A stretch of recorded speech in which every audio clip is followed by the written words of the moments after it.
Hello সবাইকে। আজকে সবাই মিলে কোথায় আর কেন যাচ্ছি চলো তোমাদের যেতে যেতে বলছে।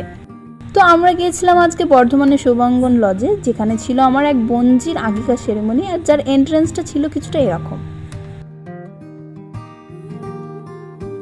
গিয়ে আমরা চলে গিয়েছিলাম স্টার্টার কাউন্টারে, আর আমি নিয়েছিলাম চিকেন পকোড়া।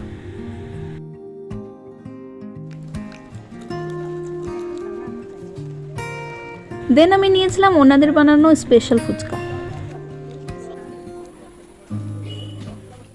আসলে আমার চিকেন পকোড়াটা এত ভালো লেগেছিল, আমি এটা সেকেন্ড টাইম নিয়েছি।